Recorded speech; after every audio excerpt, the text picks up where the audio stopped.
एकाच कुटुंबातील 3 जणांची हत्या झाल्यामुळे एकच खळबळ उडाली आहे। यामध्ये 9 वर्षाच्या मुलाचाही समावेश आहे। या तिघांचे मृतदेह नाल्यात फेकले होते।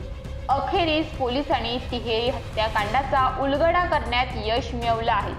घर नावावर केलं नाही म्हणून सख्ख्या भावानेच भाऊ, वहिनी आणि पुतण्याचा खून केल्याचं उघड झालं आहे। पोलिसांनी दिलेल्या माहितीनुसार बोरगाव येथील जितू पाटील यांनी 15 वर्षापूर्वी पोशीर इथं घर बांधलं आणि ते कुटुंबासह इथं राहू लागले होते। जितू पाटील यांना मदन आणि हनुमंत अशी 2 मुले होती। दोन्ही मुलांची लग्न लावून दिल्यानंतर ते पत्नीसह बोरगाव या आपल्या मूळ गावी राहायला गेले।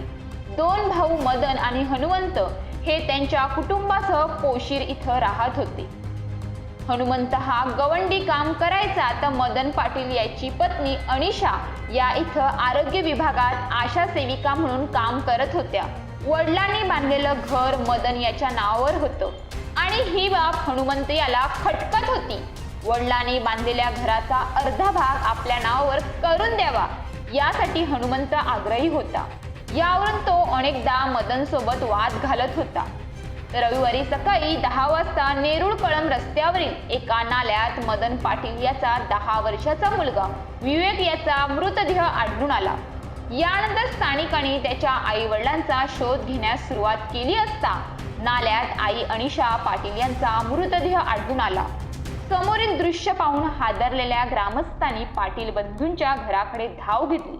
जेव्हा ग्रामस्थ मदन पाटील यांच्या घरी गेले तेव्हा तिथे मदन यांचाही मृतदेह आढळून आला।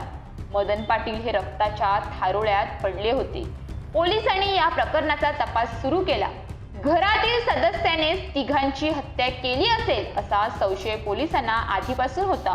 पोलिसांनी हनुमंत याला ताब्यात घेतलं आणि चौकशी सुरू केली। पोलिसांनी खाक्यात दाखवताच हनुमंत याने खुनाची कबुली दिली।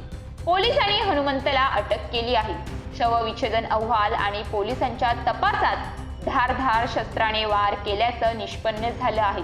या प्रकरणाचा अधिक तपास नेरळ पोलीस करत आहेत।